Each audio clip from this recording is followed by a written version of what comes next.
السلام عليكم ورحمة الله وبركاته.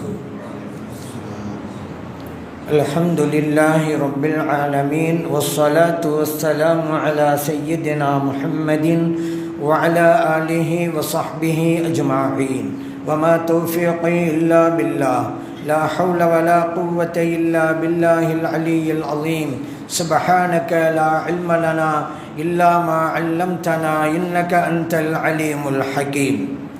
கண்ணியத்திற்குரிய பெரியோர்களே, அன்பார்ந்த சகோதரர்களே, இறைவனுடைய படைப்புகளில் 3 படைப்புகள் மிக முக்கியமானவை. மலக்குகள், ஜின்கள், மனிதர்கள். இதை நபி ஸல்லல்லாஹு அலைஹி வஸல்லம் அவர்கள் கூறுகின்ற போது, ஹுலிகத்தில் மலாயிகத்து மின் நூர், மலக்குமார்கள் ஒளியினால் படைக்கப்பட்டார்கள். வஹுலிகல் ஜின் மின் மாரிஜின் மின் நார், ஜின் இனம் நெருப்பால் படைக்கப்பட்டது. வஹுலிக ஆதம் மிம்மா உசிஃபலக்கும், ஆதம் அலைஹிஸ்ஸலாம் அவர்கள், அதாவது மனிதர் படைக்கப்பட்டது எவ்வாறு இறைவன் குர்ஆனிலே உங்களுக்கு கூறினானோ அதிலிருந்து என்றார்கள்.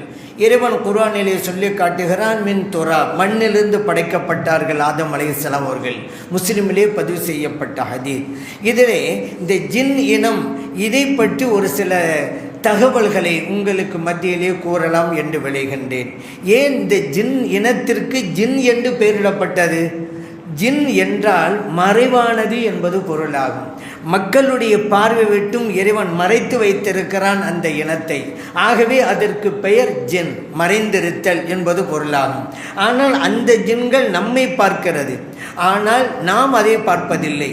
இறைவன் குர்ஆனில் சொல்லி காட்டுகிறான், இன்னஹு யராக்கும் ஹுவ வ கபீலுஹு மின் ஹைத்து லா தரவுனஹும். அந்த இபிலிஸ் யாரு? ஜின் இனத்தில் கட்டுப்பட்டவன் தான். கான மினல் ஜின்னி, இறைவன் சொல்லி காட்டுகிறான், இபிலிஸ் ஜின் இனத்தை சார்ந்தவன். இப்போ நம்ம ஷைத்தான்கிறோம்ல, ஷைத்தான்களின் தலைவர் யார்? இபிலிஸ். அந்த இபிலிஸ் ஜின் இனத்தை சார்ந்தவன். ஜின் இனம் நெருப்பால் படைக்கப்பட்டது. அப்படியானால் இபிலிஸ், ஷைத்தான் எல்லாமே நெருப்பால் படைக்கப்பட்டது தான். அந்த வகையிலே இந்த இபிலிஸ் மனிதர்களுக்கு இடையூறை அடித்து கொண்டே இருக்கிறான். அந்த இபிலிஸும் சரி, அவனுடைய பட்டாளங்களும் சரி, பட்டாளம் என்றால் ஷைத்தானுடைய எல்லா வகைகளும் உங்களை பார்க்கிறார்கள். அவங்களுடைய கண்களுக்கு நாம் தெரிவோம். ஆனால் மின் ஹைத்து லா தரவுனஹும், உங்களால் அவர்களே பார்க்க இயலாது. உண்மையும் அதுதானே. ஷைத்தான் அப்போ பார்க்குறோமா? இப்லீஸை பார்க்குறோமா? ஜின் இனத்தை பார்க்கிறோமா? இல்லை, இறைவன் மறைத்து வைத்திருக்கிறான். ஆகவே தான் இந்த இனத்திற்கு பெயரே ஜின் என்று பெயரிடப்பட்டிருக்கிறது. அதே போல இந்த ஜீம் நூன் நூன் என்ற வகையிலே எந்தெந்த வார்த்தைகளெல்லாம் இருக்கிறதோ அதற்கெல்லாம் மறைதல் என்கிற பொருள் வரும். இப்போ பாருங்க, சொர்க்கத்திற்கு அரபி மொழியில் ஜன்னத்தி என்பார்கள். ஜன்னத்துண்டா என்ன அர்த்தம்?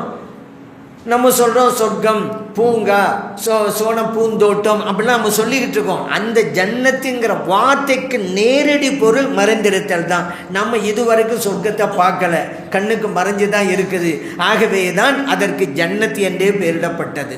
அதே போல கேடயத்திற்கு ஜுன்னத்தி என்று சொல்வார்கள். அந்த காலத்திலாம் வாள் எடுத்து போர் தொடுப்பாங்கல்ல, இப்போலாம் துப்பாக்கி, அதனால் அந்த கேடயத்துக்கெல்லாம் இப்போ வேலையில் வச்சுக்கிறோங்க. அப்போ வாள்கல்லினால் தான் சண்டை போடுவார்கள். அந்த ஒவ்வொரு இராணுவ வீரருடைய கையிலே ஒரு கையிலே வாள் இருக்கும், இன்னொரு கையிலே கேடயம் இருக்கும்.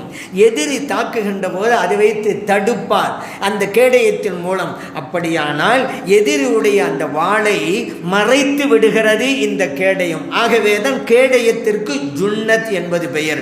அதே போல பைத்தியம் பிடித்தவருக்கு மஜ்னூன் என்று சொல்லுவாங்க. அதுவும் அந்த வார்த்தையில வந்தது தான். ஏன்? அவருக்கு அறிவு மறைந்து விடுகிறது. ஆகவே தான் அவருக்கு மஜ்னூன், பைத்தியம் என்கிறோம். இப்படி ஜீம் நூன் நூன் என்ற வார்த்தையை கொண்டு எந்த வார்த்தையை நீங்கள் எடுத்துக்கொண்டாலும் சரி, ஜீம் நூன் நூன் என்ற எழுத்துக்களை கொண்டு அமைந்த எந்த சொற்களை நீங்கள் எடுத்துக்கொண்டாலும் சரி, மறைதல் அப்படிங்கிற மீனிங் அதில் இருக்கும். ஜின்னினம் நம்முடைய பார்வை விட்டும் மறைந்திருக்கிறது. ஆகவே தான் அதற்கு ஜின் என்று பேர் சூட்டப்பட்டிருக்கிறது. நான் ஏற்கனவே சொன்னேன், இப்லீஸ் ஜின்னுடைய இனத்தில் கட்டுப்பட்டவன் என்று. அந்த இப்லீஸ் மறைந்திருந்து நம்மளை என்ன பாடுபடுத்தினான் தெரியும்? எந்த ஒரு வணக்கத்தையும் செய்ய முடியலை. வணக்கம் செய்ய முடியலைங்கிறது ஒன்று, வணக்கத்தை செய்ய நம்ம முடிவு பண்ணிட்டாலும் அந்த வணக்கத்தையும் ஒழுங்காக செய்ய முடியாமல் ஆக்குறான் பாருங்க, அவன் தான் இப்லீஸ். இன்னும் பாவத்தை செய்யுமாறு தூண்டிக்கொண்டே இருக்கிறான் பாருங்க, அவன் தான் இப்லீஸ். இந்த நல்ல காரியத்தில் கூட அவன் இடையூறு அளிப்பான் என்பதால் தான் இறைவன் குர்ஆனிலே ஒரு சூரா சூறாவையே இறக்கி அவனிடமிருந்து நீங்கள் பாதுகாப்பு தேடுங்கன்னு அல்லாஹ் சொல்கிறான். குல் அஊது பி ரப்பின் நாஸ் அப்படின்ற சூறா இருக்கிறது அல்லவா, அதில் அல்ஹன்னாஸ் இல்லதி யுவஸ்விசு ஃபீ சுதூரின் நாஸ், யார் அந்த இப்லீஸ், அந்த ஷைத்தான் மக்களுடைய உள்ளங்களில் குழப்பங்களை உண்டாக்கி கொண்டே இருப்பான். அப்படிப்பட்டவனுடைய தீங்கு அழைட்டும் யா அல்லாஹ் உண்ட பாதுகாப்பு தேடுறேன்ட்டு ஓதுங்கன்ட்டு அல்லாஹ் வசனத்தை அறிக்கை வச்சுருக்கானா பார்த்துக்கோங்களேன். அதனால் அடிக்கடி ஓதணும். சுபுக்கு பிறகு அதே போல் மகரிபுக்கு பிறகு இதை ஓதி வந்தால் ஷைத்தானுடைய தீங்கிலிருந்து நம்ம பாதுகாப்பு பெறலாம். நபி ஸல்லல்லாஹு அலைஹி வஸல்லம் அவர்கள் இந்த ஷைத்தானுடைய தீங்கிலிருந்து பாதுகாப்பு பெறுங்கனால தான் நீங்கள் தொழுகைக்கு போய் நின்றாலும் கூட அப்பொழுதும் நீங்கள் அஊது பில்லாஹி மினஷ் ஷைத்தானிர் ரஜீம் என்று சொல்லி ஷைத்தானுடைய தீங்களை விட்டும் பாதுகாப்பு தேடிக்கொள்ளுங்க நாங்கள் நபி ஸல்லல்லாஹு அலைஹி வஸல்லம் அவர்கள். நம்ம தொழுகைக்கு நின்றாக்கா நியத்து வைக்கிறோம்ல, அந்த நியத்துக்கு முன்னால் அஊது பில்லாஹி மினஷ் ஷைத்தான்னு சொல்லிக்கிறேன். ஏன்னா அவனுடைய இடையூறு பெரிய இடையூறு. தொழுகைக்கு வர்றதே பெருசு, தொழுகை வந்துட்டு வச்சுக்கிறேங்க, ஒழுங்காக செய்ய விட மாட்டான் அவன். ஸல்லல்லாஹு அலைஹி வஸல்லம் சொன்னதில் ரெண்டை வேண்டாம் உதாரணமாக காட்டலாம். அந்த ஷைத்தானுடைய குழப்பம் விளைவித்தல் அப்படிங்கிறதுக்கு ரெண்டு உதாரணம் ஸல்லல்லாஹு சொல்லி தந்தது தான். அது என்னன்னு கேட்டால், காற்று பிரிந்தது போன்ற ஒரு உணர்வை ஏற்படுத்துவான். இது ஒது செஞ்சுட்டு வந்திருப்பாங்க இருக்கும், இது காற்று பிரிஞ்சது மாதிரி ஒரு உணர்வு ஏற்படும். சந்தேகம் வந்துடும் சில பேருக்கு, காற்று பிரிஞ்சிருச்சோ, கன்ஃபார்மாக இருந்தால் பிரச்சனை கிடையாது, போவார் ஒதுக வந்துடுவார். சந்தேகத்தை உண்டு பண்ணுவான். சில பேர் சந்தேகம் இது என்னத்தை முக்கியத்துவம் கொடுக்கறது அப்படின்னு சொல்லி அப்படி இருந்துடுறாங்க. அப்படி தான் இருக்கணும். நபி ஸல்லல்லாஹு அலைஹி வஸல்லம் அதுதான் சொல்கிறாங்க. இந்த மாதிரி அவன் சந்தேகம் உண்டு பண்ணால் அந்த சந்தேகத்திற்கு இடம் கொடுக்காதீங்க. இரண்டில் ஒன்று நிகழ்ந்தால் ஒது முறிந்து விட்டதுங்கிறத கன்ஃபார்ம் பண்ணுங்க.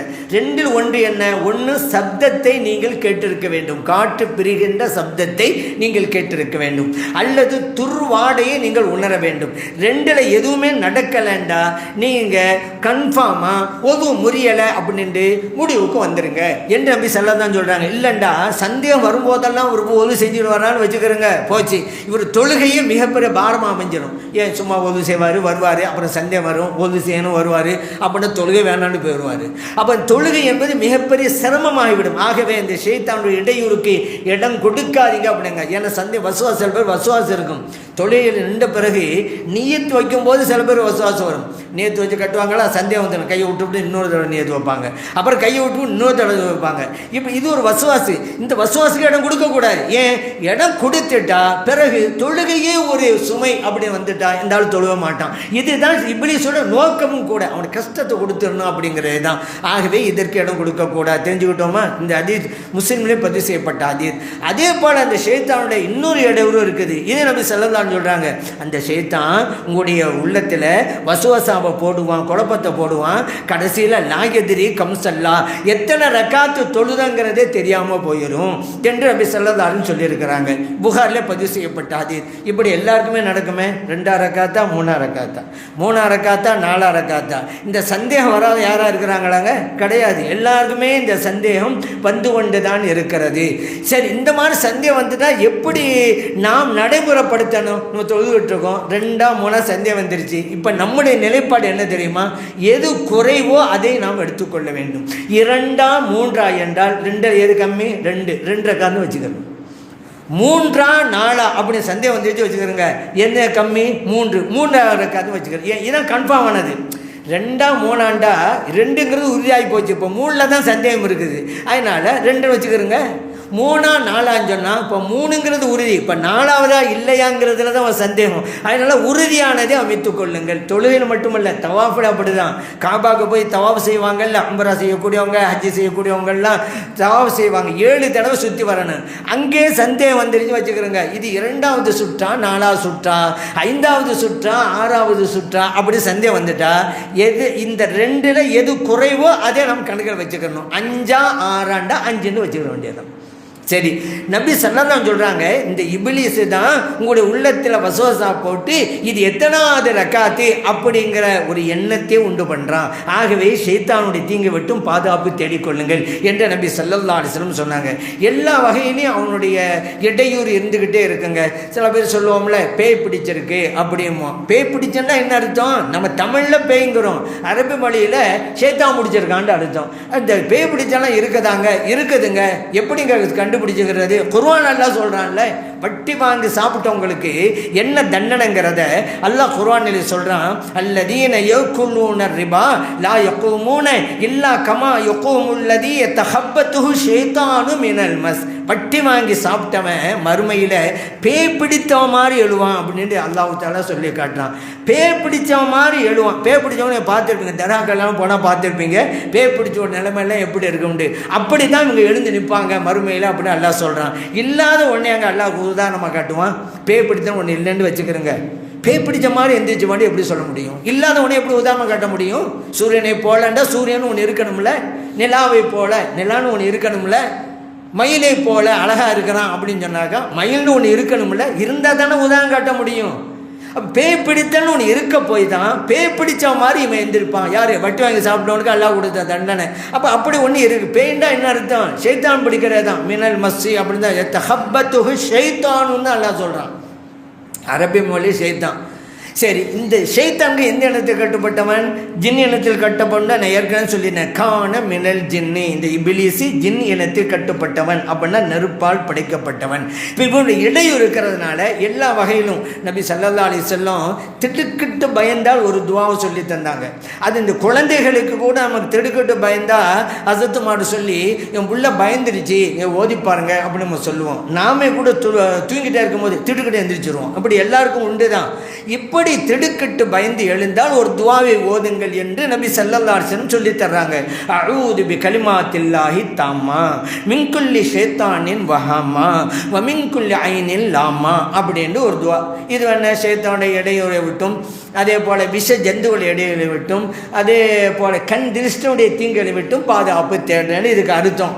அப்துல்லா இப்னு அம்ர் ரலியல்லாஹு அன்ஹு சஹாபி இந்த துவாவை தன்னுடைய சின்ன பிள்ளைகளுக்காக எழுதி தாயத்திலே எழுதி அவங்க கழுத்திலே கட்டி தொங்க போட்டார்கள். இது அபூதால பதிவு செய்யப்பட்ட ஹதீஸ். இது ஒரு பாதுகாப்பு சஹாபி செஞ்சது. ஸல்லல்லாஹு அலைஹி வஸல்லம் சொல்லி கொடுத்தாங்க. எல்லாருக்கும் இந்த துவா தெரியாது. தெரிஞ்சவங்களாக இருந்தாங்க ஓதிக்கிறவங்க பிரச்சனை இல்லை. ஓத தெரியாதவங்களாக இருந்தால் என்ன செய்கிறது? தான் ஓத தெரியாத பிள்ளைகளுக்குத்தான் தாயத்தாக கட்டி தொங்க போட்டார்கள். அப்படி தான் இருக்கிறது அபூதாவுதில். எப்படியோ நாம் ஷைத்தானுடைய இடையூறு விட்டும் பாதுகாப்பு தேடணும். ஷைத்தான்ட்டு அந்த ஜின் தின்றுவது தான். நபி ஸல்லல்லாஹு அலைஹி வஸல்லம் வர்றாங்க ஒரு சமயத்தில். தன்னுடைய துணைவியார் உம்மு சலமா ரலியல்லாஹு அன்ஹா வீட்டுக்கு வர்றாங்க. இந்த ஹதீஸை அறிவிக்கிறது உம்மு சலமா ரலியல்லாஹு அன்ஹா அவங்க தான். வீட்டுக்கு ஸல்லல்லாஹு அலைஹி வஸல்லம் வந்தாங்க. அங்கே ஒரு சிறுமியை பார்த்தாங்க. அந்த சிறுமியுடைய முகத்திலே கலர் நிறம் சேஞ்ச் ஆகிருந்த மாற்றமாக இருந்தது. பார்த்துட்டு நபி ஸல்லல்லாஹு அலைஹி சொன்னாங்க, இஸ்தர்கூலஹா, இந்த சிறுமிக்கு ஓதி பார்க்க ஏற்பாடு பண்ணுங்கள். ஃபைன்ன பிஹா அன் நலிரா, காரணம் இந்த சிறுமியை ஜின் பார்வை தீண்டு இருக்கிறது என்றார்கள். புகாரிலே பதிவு செய்யப்பட்ட ஹதீஸ். ஆகவே தான் பார்வைக்கு ஓதி பாருங்கன்னு அந்த காலத்தில் பெண்களும் சொல்லுவாங்க. தன் குழந்தை கொண்டு வந்து பார்வைக்கு பார்வைண்டா என்ன? ஜின்னுடைய பார்வைன்ற அர்த்தம். ஹதீஸில் அப்படித்தான் வருது. நலிரா, நலராண்டா பார்த்தான்னு தான் அர்த்தம் அரபி மொழியில். ஜின் பார்வை தீண்டிருக்கிறது. ஆகவே ஓதி பார்க்க ஏற்பாடு பண்ணுங்கள். இந்த ஜின்களுடைய ஷைத்தானுடைய தீங்கிலிருந்து பாதுகாப்பு தேடும்படி நபி ஸல்லல்லாஹு அலைஹி வஸல்லம் அவர்கள் சொல்லி இருக்கிறார்கள். அந்த ஜின் இனத்திலே நல்லவர்களும் இருக்கிறார்கள், கெட்டவர்களும் இருக்கிறார்கள், முஸ்லிம்களும் இருக்கிறார்கள், காபிர்களும் இருக்கிறார்கள். முஸ்லிம்கள் இருக்கிறார்கள் என்பதற்கு ஒரு அடையாளம் என்னென்றா அல்லாஹ் குர்ஆனிலே சொல்லி காட்டான். சூரத்துல் ஜின்னில் 114 சூறாக்கள். அந்த ஒவ்வொரு சூறாவுக்கும் ஒரு பெயர் இருக்கிறது. ஒரு சூறாவின் பெயரே அல் ஜின், சூரத்துல் ஜின், ஜின் சூரா. ஏன் அதுக்கு ஜின் என்று பெயரிடப்பட்டுன்னு சொன்னால் ஜின்னை பற்றிய விவரத்தை அல்லாஹ் அந்த சூறாவில் சொல்லி காட்டுறான். அதனால அந்த சூறாவுக்கு பேரே சூரத்தில் ஜின் என்றாகிவிட்டது. இதில் இறைவன் சொல்லி தருவது குல் ஊஹிய, அதுதான் முதலாவது வசனம் இந்த ஜின் சூறாவில். குல் ஊஹிய இலைய அன்னஹு ஸ்தமஅ நஃபரும் மினல் ஜின்னி. நபி அவர்களே, நீங்கள் மக்களுக்கு சொல்லுங்க, ஜின் இனத்திலே ஒரு கூட்டம் என்னிடம் வந்து குர்ஆன் ஓதுவதை கேட்டு சென்றது என்று மக்களுக்கு சொல்லுங்க அப்படிங்கிறான். அப்போ குர்ஆனை கேட்டது, அதே போல நாங்கள் இதை ஏற்றுக்கொண்டோம் என்று சொன்னது, அந்த விஷயத்தில் அதை நிறைய வரிசையாக சொல்லி காட்டுறான். நாங்கள் ஒப்புக்கொண்டோம், அற்புதமான வாசகத்தை கேட்டோம் என்றெல்லாம் அந்த ஜின் சொல்றது. அப்படியானால் ஜின்களில் முஸ்லிம் ஜின்னும் இருக்கிறது, நல்ல ஜின்னும் இருக்கிறது அப்படிங்கிறத நாம் புரிந்து கொள்ளலாம். நமக்குண்டான சட்டம் இந்த ஜின்களுக்கும் உண்டு. நல்லதை எடுக்கணும், கெட்டதை விடணும், இறைவன் கட்டளையிட்டதை அமுல்படுத்தணும், அல்லாஹ் தடுத்த பாவத்தை செய்யக்கூடாது, நம்முடைய நல்லது கெட்டதுக்காக அல்லாஹ் மறுமையில் கூலி தருவான். இது எல்லாம் நமக்கு இருக்குது இல்லைங்க. அதே போல் ஜின்னுக்கு இருக்குதுங்க. நம்முடைய சகோதர இனம்ங்கிறாங்க நபி ஸல்லல்லாஹு அலைஹி வஸல்லம் அவர்கள். ஜின் யார் தெரியுமா? உங்கள் சகோதரர்கள்ங்கிறாங்க. எப்படி கேட்டியல, இந்த ஜின்களுக்கு உணவு உண்டா? உணவு உண்டு. ஆனால் நம்ம உணவு வேறு, அவங்களுக்கு உண்டான உணவு வேறு. நபி ஸல்லல்லாஹு அலைஹி சொன்னாங்க, இந்த எலும்பு துண்டுகளை எல்லாம் நஜீஸை சுத்தப்படுத்துவதற்கு நீங்கள் யூஸ் பண்ணாதீங்க. காரணம், உங்கள் சகோதரர்களான ஜின்களுக்கு அதுதான் உணவு என்றார்கள் நபி ஸல்லல்லாஹு அலைஹி வஸல்லம் அவர்கள். இது திருமீதியிலே பதிவு செய்யப்பட்ட ஹதீஸ். அதோடைய உணவு இந்த சாணம் தெரியுமா? நஜீஸு, கால்நடைகளுடைய சாணம், அதே போல் எலும்பு துண்டுகள், இதுதான் ஜின்களுக்கு உண்டான உணவு. அதையும் நாம் கண்ணியப்படுத்துங்க ஸல்லல்லாஹு அலைஹி வஸல்லம். நீங்கள் நஜீஸை சுத்தப்படுத்துறது அதை யூஸ் பண்ணுவீங்க, உங்கள் சகோதரருக்கு உணவுங்க, அதை அசுத்தப்படுத்தாதீங்க என்று நபி ஸல்லல்லாஹு அலைஹி வஸல்லம் அவர்கள் சொல்லி காட்டுகிறார்கள். ஆகவே நமக்கு அவர்கள் சகோதரராக இருக்கிறாங்க. இந்த விஷயங்கள் எல்லாம் அல்லாஹ்வை வணங்குவதற்குத்தான் படைக்கப்பட்டோம் நாம். அப்படித்தான் ஜின் இனமும். அல்லாஹ் சொன்னான், வமா ஹலக்துல் ஜின்ன வல் இன்ச இல்லா லியஅபுதூன். மனித இனத்தையும் ஜின் இனத்தையும் என்னை வணங்குவதற்குத்தான் படைத்தேன் என்கிறான். இப்போ நமக்கு உண்டான சட்ட திட்டங்கள் அவர்களுக்கும் உண்டு. அதே போல் நமக்கு எப்படி இறை தூதர்கள் வந்தார்கள், அதே போன்று ஜின்களுக்கும் இறை தூதர்கள் வந்தார்கள். அவர்களுக்கும் கடமையெல்லாம் உண்டு அப்படிங்கிறத நம்ம புரிஞ்சு கொள்ளலாம். சரிங்க, இந்த ஜின்களை வசப்படுத்த முடியுமா அப்படின்னு ஒரு கேள்வி வருது. இன்னைக்கு சில பேர் இந்த தல்சமாத்து பார்க்குற சில பேர் ஜின்னை நான் வசப்படுத்தி வச்சுருக்கேன் அப்படின்னு சொல்லுவாங்க. அது பொய்யா உண்மையாண்டு சில பேர் கேட்பாங்க. இப்படி சொல்கிறாரு ஹசரத், ஏங்க வசப்படுத்த முடியுங்கிறது அல்லாஹ் சிலருக்கு நாடுனா கொடுப்பான். ஆனால் இவர் சொல்கிறாருல எனக்கு ஜின்னு வசப்படுத்திருக்குண்டு, அது உண்மையா பொய்யா நமக்கு எப்படி தெரியும்? பொய் கூட சொல்லலாம்ல. எல்லா துறைகளிலும் பொய் வந்து விட்டதல்லவா? டாக்டர் தொழில் கூட பொய் வந்து விட்டது. அதுக்காக வேண்டி டாக்டர் மருத்துவத்துறை இல்லைன்னு சொல்ல முடியுமா? ஏமாற்றிட்டு இருப்பான். தல்சமாத்துங்கிறது குர்ஆனுடைய வசனம், திக்ர்கள் எழுதி கொடுக்கலாம், அதுவும் போல நன்மை கிடைக்கும். ஜின் இருக்கிறது என்ன பொய்யா இருக்கலாம், தொழிலாக கூட அவன் நடத்துறது பொய் சொல்லலாம். ஆனால் இப்படி வசப்படுத்த முடியுமா என்றால் முடியும். அதுக்கு என்ன, அல்லாஹ் தஆலா வசப்படுத்தி கொடுத்துருக்கிறான்ல. சுலைமான் அலைஹிஸ்ஸலாத்துக்கு அல்லாஹ் வசப்படுத்தி கொடுத்தான் ஜின்னுங்களை. நபி ஸல்லல்லாஹு அலைஹி வஸல்லம் அவர்களையும் வசப்படுத்தி கொடுத்துருந்தான். இதெல்லாம் குர்ஆன் ஹதீஸில் நம்ம பார்க்குறோம் அல்லவா? சுலைமான் அலைஹிஸ்ஸலாம் அவர்கள் தங்களுடைய சகாக்கிட்ட கேட்டாங்க, ஐயுக்கும் ஏத்தீனி பிஅர்ஷிஹா, பல்கிஸ் அலைஹிஸ்ஸலாத்துடைய சிம்மாசனத்தை என்னிடம் கொண்டு வருவதற்கு உங்களில் யாரிடம் ஆற்றல் இருக்கிறது அப்படின்னு கேட்டாங்க. கால இஃப்ரீத்தும் மினல் ஜின், அந்த சபையில் இருந்த இஃப்ரீத் ஜின் சொன்னிச்சு, அனா ஆத்திக்க பிஹி, சுலைமான் அலைஹிஸ்ஸலாம் அவர்களே நான் கொண்டு வருகிறேன். கபல் அன் தகூம மின் மகாமிக்க, நீங்கள் இருக்கும் இடத்திலிருந்து எழுந்து நிற்பதற்கு முன்னாலே கொண்டு வந்து சேர்க்கிறேன். காலல்லதே இந்தஹு இல்மும் மினல் கிதாப், அந்த சபையில் கல்வி ஞானத்தை பெற்ற ஒரு மகான் இறை நேசிருந்தாங்க. அவங்க சொன்னாங்க, அனா ஆத்திக்க பிஹி, சுலைமான் அலைஹிஸ்ஸலாம் அவர்களே அந்த சிம்மாசனத்தை, பல்கிஸ் அலைஹிஸ்ஸலாமுடைய சிம்மாசனத்தை நான் கொண்டு வந்து சேர்க்கிறேன். கபல அன் யர்தத்த இலைக்க தொருஃபுக்க, நீங்கள் கண் மூடி கண் திறப்பதற்கு முன்னால், கண் சிமிட்டும் நேரம் அர்த்தம், கண் சிமிட்டும் நேரத்தில் கொண்டு வந்து சேர்க்கிறேன் சொல்லி முடிக்கிறாங்க. சிம்மாசனம் அங்கே இருக்கிறது, கொண்டு வந்துட்டாங்க. அல்லாஹ் குர்ஆன்ல சொல்லி காட்டான். இங்கே அந்த ஜின்னுடைய பவர், இவங்க இறை நேசர், அல்லாஹு தஆலா கராமத் அற்புதத்தை நிகழ்த்தக்கூடிய வல்லமே கொடுத்துருக்கிறான். சரி, ஆனால் அந்த ஜின்னு இஃப்ரீத் ஜின்னு தானே, அது சொன்னிச்சில் கொண்டு வரண்டு. இறைவன் இந்த ஜின்களுக்கு அபரிமிதமான ஆற்றலை கொடுத்திருக்கிறான். மனிதர்களுக்கு இல்லாத ஆற்றல் அந்த ஜின்களுக்கு உண்டு. ஆகவே தான் நான் கொண்டு வந்து சேர்க்கிறேங்கிறது. இப்போ நமக்கு பாயிண்ட் என்ன, சுலைமான் அலைஹிஸ்ஸலாம் அவர்களுக்கு ஜின் கட்டுப்படுத்ததா இல்லையா? இறைவன் அந்த ஜின் இனத்தை வசப்படுத்தி கொடுத்து இருந்தானா இல்லையா? வசப்படுத்தி கொடுத்துருந்தான். அதனால தான் சபையில் இருக்குது, கட்டளை இட்டோம் நான் கொண்டு வர்றேன் அப்படின்னு ஜின்னு சொன்னிச்சு. அப்படியானால் இறைவன் நாடினால் வசப்படுத்தி கொடுக்க முடியும். இன்னொன்று, சுலைமான் அலைஹிஸ்ஸலாம் பைத்துல் முகத்தஸை கட்டினாங்கல்ல, நமக்கெல்லாம் தெரியும். அதாவது புனர்நிர்மாணம் பண்ணே தான். இப்ராஹிம் அலைஹிஸ்ஸலாம் அவர்கள் காபாவை கட்டினாங்கிறதும் புனர்நிர்மாணம் தான். அசல்ல கட்டினது ஆதம் அலைஹிஸ்ஸலாம் அவர்கள். அதே போல் பைத்துல் முகத்தஸை சுலைமான் அலைஹிஸ்ஸலாம் கட்டினாங்கிறதும் புனர்நிர்மாணம் தான். ஏன், அந்த பைத்துல் முகத்தஸை அசல்ல கட்டினவங்க ஆதம் அலைஹிஸ்ஸலாம் அவர்கள். சரி, புனர்நிர்மாணம் பண்ணாங்கல்ல, அந்த பைத்துல் முகத்தஸ் யார் கட்டினது? அல்லாஹ் குர்ஆன் சொல்கிறாங்க, ஜின்னு தான் கட்டினுச்சு. கட்டிக்கிட்டே இருக்குது, வேலை நடந்துக்கிட்டே இருக்குது. ஆனால் சுலைமான் அலைஹிஸ்ஸலாத்துக்கு இந்த உலகத்தை விட்டு பிரிகின்ற நேரம் வந்து விட்டது, அஜல் வந்துருச்சு. நபி அல்லவா, தெரியும்ல அவங்களுக்கு, அல்லாஹ் அறிவிச்சு கொடுத்துருவான்ல. ஆகா, வேலை பாக்கி இருக்குதே, நமக்கு அஜல் வந்துருச்சே, மௌத்து வந்துருச்சே, நம்ம மௌத்தா போயிட்டோம்னு சொன்னால் இந்த ஜின்னு இதுக்கு மேலே வேலை செய்யாது, அப்படியே போட்டெல்லாம் போயிடும் அப்படின்னு நினச்சிக்கிட்டு என்ன செஞ்சாங்க, தாங்க வைத்திருந்த அசாவை ஊண்டி அதில் சாஞ்சிக்கிட்டே இருந்தாங்க. அப்போ என்ன செய்யும், ஜின்னு ஆள் இருக்கிறாங்க சொல்லி வேலை நடத்திக்கிட்டே இருக்குது. அல்லாஹ் குர்ஆனில் இந்த நிகழ்ச்சியை சொல்லி காட்டுகிறான். ஃபலம்மா கல்லைனா அலைஹில் மூத்த மா தல்லஹும் அலா மூத்திஹி இல்லா தாபத்துல் அருளி. கடைசியில் எப்படி தெரிஞ்சது தெரியுமா? அல்லாஹ் குர்ஆன் சொல்கிறான், இந்த மூத்தை நம்ம அறிவித்த உடனே அந்த சுலைமான் அலைஹிஸ்ஸலாம் அவர்கள் கைத்தறி ஊண்டி கொண்டு அதில் உட்காந்துக்கிட்டாங்களா, கீழே அந்த கரையான் அதுக்குண்டான ஒரு இயற்கை சுபாவம் இருக்கிறது இல்லை, மரத்தையும் பேப்பரையும் திங்கிறதான கரையானுடைய வேலை. இந்த கரையானுக்கு தான் எல்லாம் தாபத்துள் அருந்துங்கிறான். இந்த கரையான் அந்த கம்பை கொஞ்சம் கொஞ்சமாக சாப்பிட்டு அரித்து கொண்டே வருகிறது. பள்ளிவாச வேலை நடந்துக்கிட்டு இருக்கு. சுலைமான் செலவு ரூஹு பிரிஞ்சிருச்சு, அந்த சாஞ்சிக்கிட்டாங்க, ரூஹு பிரிஞ்சு போச்சு, இருந்துக்கிட்டு இருக்கு. ஜின்கள்லாம் சுலைமான் செலவு பார்த்துட்டு இருக்காங்க, கவனிச்சிட்டு இருக்கிறாங்க. அப்படி நினச்சி வேலை நடந்துக்கிட்டே இருக்குது. அல்லாஹ் சொல்கிறான், இது கடைசியில் எப்போ தெரியுமா அந்த ஜின்னுக்கு தெரிஞ்சு, அந்த கரையான் அரித்து அந்த கம்பு கீழே விழுந்தது. சுலைமான் அலைஹிஸ்ஸலாம் அவர்களும் சரிந்தார்கள். அப்போ ஜின்னுக்கு தெரியுது, வஃபாத் ஆகிட்டாங்களுங்க. அப்போ இதுக்கு தெரியலை.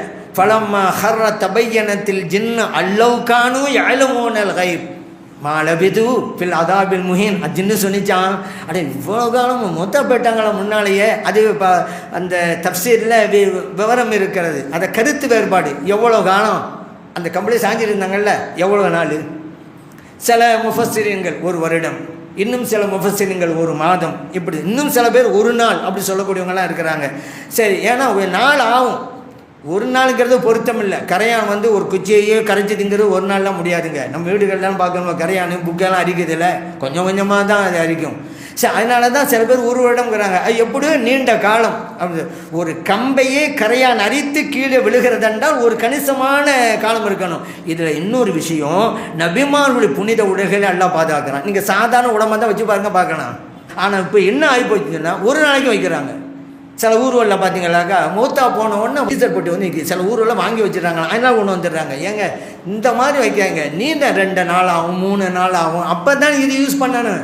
1 நாள்லாம் உடம்பு கெட்டு போகாது.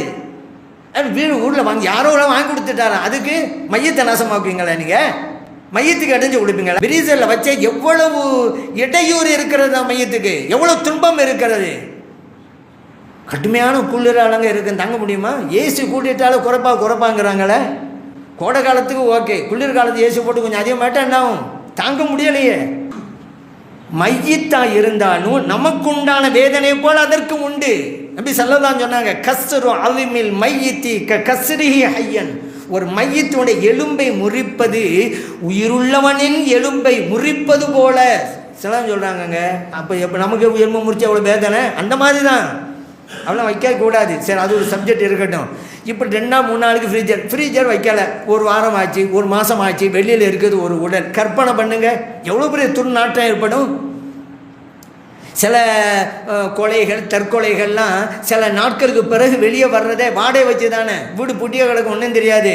கடைசியில் பார்த்தா வாடை வரும், துருவாடை. அப்போ தான் ஏதோ ஒன்று உள்ளுக்கு ஆகுன்னு சொல்லி திறந்து பார்த்தாக்கா கொலை செஞ்சு வைப்பாங்க, தற்கொலை வெளியில் தெரியாமல். அப்படி எத்தனை நாள் இருக்குது, துருவாடை வருகிறது. இப்போ யோசித்து பாருங்கள், சுலைமான் அலைஹிஸ்ஸலாம் அப்படியே இருக்கிறாங்க, உடலும் அப்படியே இருக்கிறது என்றால் இதுதான் நபிமார்கள். அவர்கள் உடலை எப்படி பாதுகாக்கலாம் பார்த்தீங்களா? இறைவன் குர்ஆனிலே சொல்லி காட்டியது யாராவது மறுக்க முடியுமா? அப்போது அந்த ஜின்னு சொன்னிச்சான், விவரம் தெரியாமல் போச்சே. மறைவான விஷயம் நமக்கு தெரிஞ்சிருந்தா, யார் சுலைமான் அலைஹிஸ்ஸலாம் மௌத்தா போயிட்டாங்கிற அந்த மறைவான விஷயம் தெரிஞ்சிருந்தா இவ்வளோ பெரிய கஷ்டத்தை நம்ம எடுக்கவே தேவையில்லைங்க. கஷ்டம் எடுத்துருந்தா பள்ளியாசல் கட்டியிருக்கோண்டு அந்த ஜின்னு சொன்னது என்று அல்லாஹ் தஆலா குர்ஆனில் சொல்லி காட்டுகிறான். இப்போது சுலைமான் அலைஹிஸ்ஸலாம் அவர்களுக்கு ஜின் இனம் வசப்படுத்தி கொடுக்கப்பட்டது அப்படிங்கிறதுக்காக தான் சொல்லி தந்தேன். சரி, இது அவங்களுக்கு மட்டுமாங்க? நபி ஸல்லல்லாஹு அலைஹி அவங்களும் வசப்படுத்தி இருந்தது அல்லவா? நபி ஸல்லல்லாஹு சொன்னாங்க, நேற்றைய தினம், நேற்றைய இரவு நான் இறைவனை தொழுது கொண்டிருந்தேன். அந்த நேரத்தில் இஃப்ரீத்துங்கிற ஜின்னு வந்து எனக்கு இடையூறு செய்ய ஆரம்பித்தது. ஏன் இடையூறு செஞ்சாக்கா ஒரு முகத்தோடு தொழ முடியாதுல்ல. அப்படி அந்த நேரத்தில் நான் நினைக்கிறேன், இந்த இஃப்ரீத்து ஜின்னை இந்த மதீனா பள்ளிவாசலில், மஸ்ஜித் நபவி பள்ளிவாசல் உள்ள தூண்களில் ஏதாவது ஒரு தூணில் கட்டி போடணும். காலைக்கு நீங்கள் சுபுக்கு வரீங்கல்ல, உங்கள் எல்லோருக்கும் அதை காமிக்கணும்னு நான் நினச்சேன். ஆனால் நான் செய்யலை. ஏன் தெரியுமா? சுலைமான் அலைஹிஸ்ஸலாம் ஒரு துவா செஞ்சுட்டு போனாங்க. அல்லாஹ் குர்ஆன்ல சொல்றான், ரப்பி ஹபிலி முல்கன் லா யம்பகி லி அஹதின் மின் பஅதி. யா அல்லாஹ், எனக்கு ஒரு அரசாட்சியை கொடு, எனக்கு பிறகு யாருக்கும் அது கிடைக்கக்கூடாது, அப்படிப்பட்ட அரசாட்சியை கொடுன்னு கேட்டாங்க. சுலைமான் அலைஹிஸ்ஸலாத்தை அல்லாஹ் ஜின்னை வசப்படுத்தி கொடுத்துருந்தான். நானும் இப்போ என்னுடைய வசப்படுத்த வெளிப்படுத்தி காட்டினா அவங்க செஞ்சுருக்காங்களோ துவா, அதுக்கு ஒரு மரியாதை இல்லாமல் ஆயிரும். ஏன் சுலைமான் சாப்பிட்ற துவா கேட்டு போயிருக்காங்கல்ல, எனக்கு பேர் யாருக்கும் கொடுக்காத ரப்பேண்டு எனக்கு அல்லாஹ் தந்திருக்கான், நான் செஞ்சால் அந்த துவாவுக்கு மதிப்பு இருக்காது. ஆகவே தான் இதை நான் செய்யவில்லை. புகாரிலே பதிவு செய்யப்பட்ட ஹதீஸ். அப்படியானால் ஜின் இனத்தையும் கட்டுப்படுத்த முடியும். எங்க அந்த தூணிலே கூட கட்டி போடுவேன், உங்களுக்கு காண்பிப்பேன், நாளைக்கு இங்கே எல்லாம் பார்க்கலாம். அப்படி தான் நினைச்சேன், ஆனால் நான் செய்யலை. இது புகாரில் இருக்கிறது. அதே போல் அகமதிலே இன்னொரு ஹதீஸ் பதிவு செய்யப்பட்டிருக்கிறது. நபி ஸல்லல்லாஹு அலைஹி வஸல்லம் சுபு தொழுகிறாங்க. சுபு தொழுகும்போது வசனம் ஓதிக்கிட்டே வர்றாங்க, ஒரு தடங்கள் ஏற்படுகிறது. தொழிலை முடிச்சு சொன்னாங்க, இந்த ஷைத்தான் நான் தொழுதுட்டு இருக்கும்போது இடைஞ்சல் பண்ணான், அதனால் ஓதுவதிலே தடங்கள் ஏற்பட்டது. நான் நினச்சேன் இந்த ஷைத்தானை பிடித்து கட்டு போடணும், உங்களுடைய பிள்ளைகளையெல்லாம் அவனோட விளையாட வைக்கணும், அப்படிலாம் நினச்சேன். ஆனால் நான் செய்யலை. காரணம் சுலைமான் அலைஹிஸ்ஸலாம் அவருடைய துவாவுக்கு மரியாதை கொடுத்து இது அஹ்மதிலே பதிவு செய்யப்பட்ட ஹதீஸ். ஆகவே இறைவன் தான் நாடியவர்களுக்கு வசப்படுத்தி கொடுத்தலை வழங்குவான் அப்படிங்கிறத இதன் மூலம் நாம் புரிந்து கொள்ளலாம். அந்த வகையிலே நபி ஸல்லல்லாஹு அலைஹி வஸல்லம் அவர்களுக்கும் சுலைமான் அலைஹிஸ்ஸலாம் அவர்களுக்கு வசப்படுத்தி கொடுக்கப்பட்டிருந்தது அந்த ஜின் இனம். ஆகவே இறைவன் நாடியவர்களுக்கு அது சேவான வேற. மற்றபடி அந்த ஜின் இனமும் மனித இனத்தை போன்றது தான். இன்னைக்கு கூட ஜின் பள்ளிவாசல் இருக்கு, நீங்கள் பார்த்துருப்பீங்க. ஜின் பள்ளிவாசல் அந்த ஜன்னத்துல் முஅல்லா கபிர்ஸ்தான் இருக்குது, மக்காவுடைய கபர்ஸ்தான் ஜன்னத்துல் முஅல்லா. அங்கே தான் அன்னை ஹதீஜா ரலியல்லாஹு அன்ஹா அவங்களுடைய கபர்லாம் அங்கே தான் இருக்குது. அந்த கஅபா ஹரம் பள்ளிவாசலில் இருந்து நீங்கள் ஜன்னத்துல் முஅல்லா கபர்ஸ்தானுக்கு போனால் போகிற வழியிலே மஸ்ஜிதுல் ஜின் ஜின் பள்ளிவாசல் அப்படின்னு இருக்குது. சில பேர் நினச்சிடுறாங்க ஜின் பள்ளிவாசல் ஜின்னு கட்டின பள்ளிவாசல் போல தெரியுதுன்னு நினச்சிக்கிட்டு இருக்காங்க. மனிதரை கட்டின பள்ளிவாசல் தான் அது. ஏன் அந்த பள்ளிவாசல் ஜின் பள்ளிவாசல் பேர் வந்து தெரியுமா? நான் ஏற்கனவே ஆரம்பத்தில் சொன்னேன்ல, ஜின்னுடைய ஒரு கூட்டம் நபி ஸல்லல்லாஹு அலைஹி வஸல்லம் அவர்களிடம் வந்து குர்ஆன் ஓதியதை கேட்டது. அல்லாஹ் குர்ஆன் சொல்றான்ல சூரத்துல் ஜின்னில், அந்த நிகழ்வு நடந்த இடம் மஸ்ஜிதுல் ஜின் பள்ளிவாசல் இருக்கும் இடம். இந்த இடத்துல நடந்துச்சுங்கிறதுனால அந்த இடத்துல ஒரு பள்ளிவாசலை கட்டி ஜின் பள்ளிவாசல் அப்படி பேரும் வைக்கப்பட்டிருக்கிறது. ஆகவே அந்த ஜின் இனம் நம்மை போன்ற ஒரு சகோதர இனம்தான். நமக்கும் உண்டான சட்டத்திட்டங்கள் அதற்கும் உண்டு. அதன் மூலம் மனிதர்களுக்கு தீங்கு இருக்கும். ஆகவே தான் பாதுகாப்பு தேட வேண்டும் என்று நபி ஸல்லல்லாஹு அலைஹி வஸல்லம் அவர்கள் சொல்லியிருக்கிறார்கள். அந்த ஜின்னுடைய தீங்கிலிருந்து நம்மையும் நமது குடும்பத்தினரையும் நமது பிள்ளைகளையும் அல்லாஹ் பாதுகாத்தருள்வானாக. ஆமீன். அல்ஹம்துலில்லாஹி ரப்பில் ஆலமீன்.